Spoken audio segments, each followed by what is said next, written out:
Hi friends, मी तुमचं नवीनशा व्हिडिओमध्ये स्वागत करते. हा माझा फर्स्ट ब्लॉग आहे. तर इथे बघा मी रात्रीच्या जेवणाची व्यवस्था करीत आहे. तर ह्या नवीनशा व्हिडिओमध्ये मी तुमचं मनापासून स्वागत करते. तुम्हाला मी माझं संध्याकाळचं डेली रुटीन दाखवणार आहे. तर जे कोणी आपल्या चॅनलवर नवीन असतील तर प्लीज चॅनलला सबस्क्राईब करा. आवडल्यास लाईक शेअर कमेंट करायला अजिबात विसरू नका. तर इथे मी बघा गवारीच्या शेंगा काढलेल्या आहेत. तर गवारीच्या शेंगाची मी पातळ थोडी रस्सा भाजी बनवणार आहे, थोडासा रस्सा असा. आणि त्याच्यानंतर 2-3 भाकरी आणि थोडीशी मिरची बनवणार आहे. तर इथे बघा मी लसूण खुडीत आहे. आणि संध्याकाळचं माझा थोडाच स्वयंपाक असतो, जास्त नसतं. सकाळी जास्त स्वयंपाक लागतो आम्हाला, संध्याकाळी थोडा केला तरी जमते. संध्याकाळी जास्त नसतो आमचा स्वयंपाक. तर इथं मी फास्ट स्वयंपाक करून घेणार आहे, कारण खूप भूक लागलेली आहे. तर कढई मांडली आहे, गॅस पेटवला.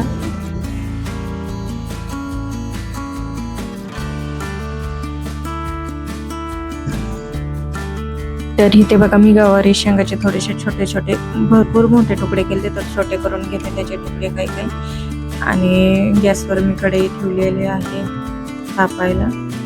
तर तोपर्यंत मी तेल वगैरे टाकून त्याच्यात हे करून घेते. खूप छान अशी गवारी शेंग होती बघा, तुम्ही करून बघा. खूप सोपी आणि फास्ट मध्ये होते बघा. तर इथे लगेच मी फास्ट मध्ये काम उरकवणार आहे. इथे बघा मी लगेच लसूण वगैरे टाकला आणि थोडीशी जिरे वगैरे टाकून लगेच त्याला हे करणार आहे मी. तर इथे मी शेंगा धुवून टाकते. तर तुम्ही पण असे छानसे व्हिडिओ पाहण्यासाठी माझ्या चॅनलला सबस्क्राईब करा. तर बघा ही गवारी शेंग अशी मी टाकते त्याच्यात. खूप सुंदर अशी गवारी शेंग होती. थोडासा रस्सा पाणी ओतायचं आहे आपल्याला त्यात थोडं, आणि शेंगदाण्याचं कूट वगैरे टाकून बनवायचे. तर माझं डेली रुटीन असंच असतं. जागेवर काहीच घेत नाही मी, सगळं स्वयंपाक करता करता करता करता घेत असते. तर तुम्हाला दाखवते बघा. इथं गवारी शेंग अशी मी ह्याच्यात तेलात टाकून परतून घेते. त्याच्यानंतर थोडीशी हळद, थोडी चटणी, आपल्याला जसं तिखट लागतं तसं, आणि अशी हलवून घ्यायची. खूप सुंदर अशी होती. आणि पाणी ओतायचं. तर मी अजून थोडंसं पाणी ओतणार आहे त्याच्यात. तर इकडे बघा मी लगेच भाकरी करायला घेतलेल्या आहे, शेंगदाण्याचं कूट टाकून. आणि 1 ज्वारीच्या आणि 2 बाजरीच्या भाकरी करते मी, कारण मी ज्वारीची खाते, बाजरीची खाते आणि बाजरीची वगैरे उष्णता असते. आणि त्याच्यानंतर बघा आता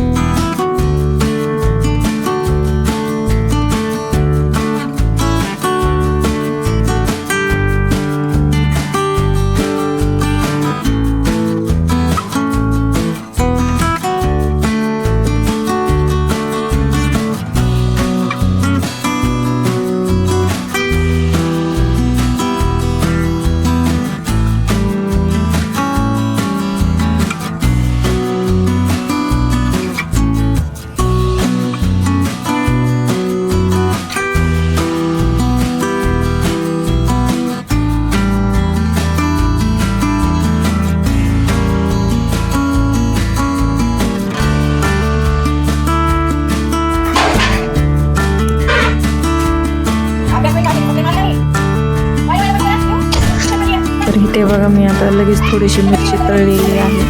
तर जे मोठ्या मिरच्या भेटतात आपल्याकडे बघा, ही बेसन पिठला वगैरे लावून ठेवतो, तर त्याच मिरच्या मी तळलेल्या आहेत. थोडेसे तव्यावर तेल पोळी टाकून ठेवून घेते, झाकण ठेवून भाजून घेते. खूप सुंदर लागते. तुम्ही अशी पण करत बघत जावा. आणि तुम्हाला मी संध्याकाळचं काय स्वयंपाक केलं ते पण दाखवते आता. तर शेंगाची मिरची शिजत आहे.